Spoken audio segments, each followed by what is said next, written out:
எங்க போறீங்க? குழந்தையை தூக்கிட்டு வந்துடுறேன். அதை நான் பாத்துக்கிறேன். முதல்ல அது பால் குடிக்கட்டும். நான் உங்ககிட்ட கொஞ்சம் பேசணும்.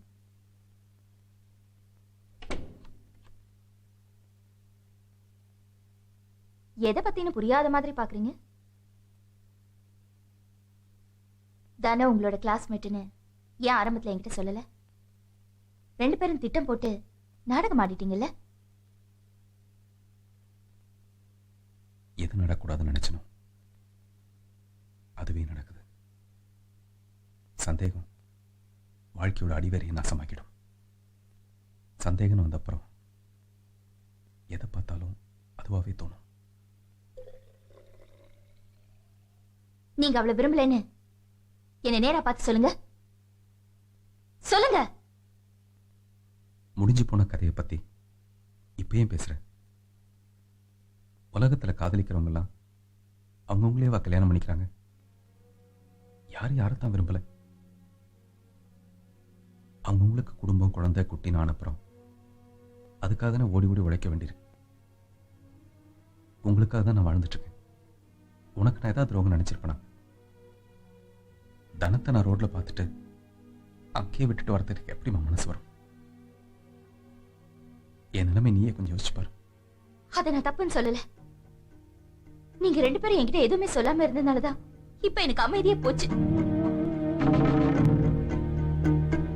நான் தோத்துருவேங்கிற பயத்துலதான் சேர்ல இருந்து பிடிச்சு தள்ளி மிருகத்தனமா பிஹேவ் பண்ணிட்டேன். இப்ப ஆபீஸ்ல கூட என்னால நிம்மதியா வேலை செய்ய முடியல. இப்ப என்னால சமாதானம் சொல்லிக்க முடிஞ்சாலும் எனக்கு எதிர்காலத்தை நினைச்சு பார்த்தா பயமா இருக்கு. தயவு செஞ்சு எனக்கு நிம்மதியை கொடுங்க ப்ளீஸ். மெதுவா பேசு. மெதுவா 1 வாரம் கழிச்சு பேசலான்னு தான் இருந்தேன். இப்ப அதுக்கு அவசியமா போச்சு. இனிமே அவ இங்க இருக்க கூடாது.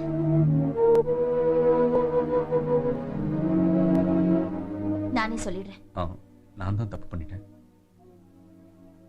நான் அதை பார்க்காமயே இருந்திருந்தா அது ரோட்லயே கடந்து காலத்தை தள்ளி இருக்கும்.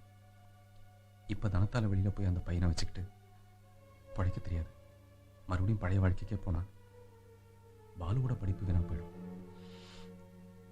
தனத்தோட வாழ்க்கை தான் ஒன்னும் இல்லாம போயிடுச்சு. அதை பத்தின கவலை எல்லாம் உங்களுக்கு வேண்டாம். என் ஆபீஸ்ல இருக்கிற ஒருத்தர் வீட்டுக்கு தான் வேலைக்கு அனுப்ப போறேன். 2 வயசான பெரியவங்களை பாத்துக்கிட்டா போதும். பையன் படிப்பெல்லாம் கெட்டு போகாது. சம்பளம் எல்லாம் பேசிட்டேன். இப்ப அதுக்கு அவசியமே இல்லை. அது எங்கேயாவது ஒரு மூலையில கடந்து அந்த பையனை காப்பாத்திக்கிட்டோம். நீ சந்தேகப்படுறத இனிமே விட்டுடு. உங்க மேலையோ தனத்து மேலையோ எனக்கு எந்த சந்தேகமும் இல்லைங்க. என்னைக்காவது ஒரு நாளைக்கு உங்களை எழுந்துருவேணும்னு தான் என் கவலை எல்லாம்.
பால் பாக்கெட் எடுக்கலையா?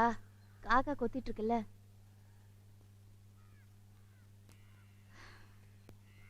பாலு எங்கடா இருக்க? தனோ,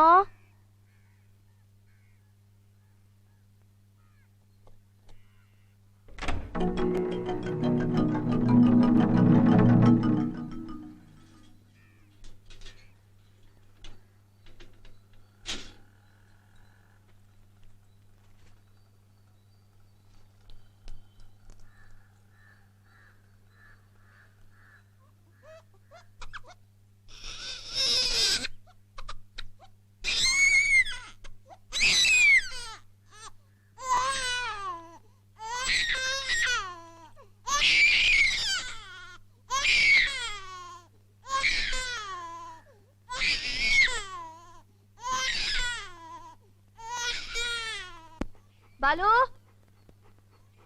பாலு, அவன் பேரே வருது. என்ன என்ன உனக்கு?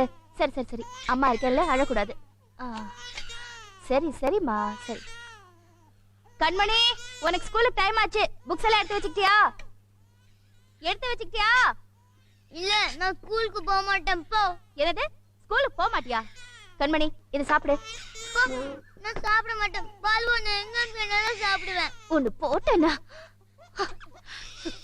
சரி சரிம்மா, சரிம்மா. ஐயோ, குழந்தைக்கு என்ன கொடுத்தான்னு தெரியலையே, உடம்பு இப்படி கொதிக்குதே. சரிம்மா சரி. சோ கொஞ்சம் பால் குடிக்கிறியா?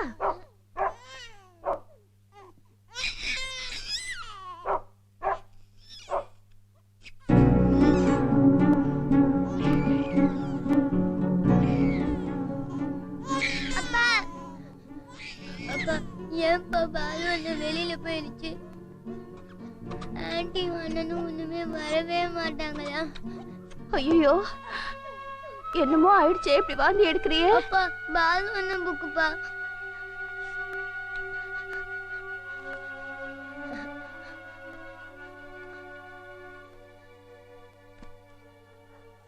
எது நடக்கக்கூடாதுன்னு பயந்தனோ அது நடந்துட்டுது. என் கஷ்டம் என்னோடவே போயிருக்கணும். நீ உதவ வந்து உனக்கே அது கஷ்டமாயிட்டது என்னால் பொறுத்துக்க முடியல. என்னை பற்றி கவலைப்படாத. வளர்மதி ரொம்ப நல்ல பொண்ணு, உன் குணத்துக்கு ஏற்ற மாதிரியே. பாலு தான் கொஞ்ச நாளைக்கு கஷ்டப்படுவான். போக போக அது அவனுக்கு பழவிடும். என்னால் உங்கள் சந்தோஷம் கெடக்கூடாதுன்னு தான் நான் உங்களை விட்டு போகிறேன். வளர்மதி இடத்துல இருந்திருந்தா நானும் அதே தான் சொல்லியிருப்பேன். நான் சந்தோஷமாக தான் போகிறேன். ஒரே ஒரு வருத்தம், குட்டி பாப்பா விட்டுட்டு போகிறேன்னு தான். பசியை பொறுத்துக்காது, பத்திரமா கவனிச்சுக்கங்க.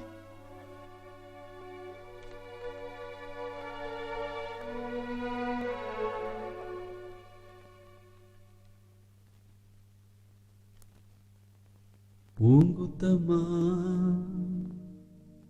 ஏங்குத்தம்மா, யார நானும் குத்தஞ்சொல்ல.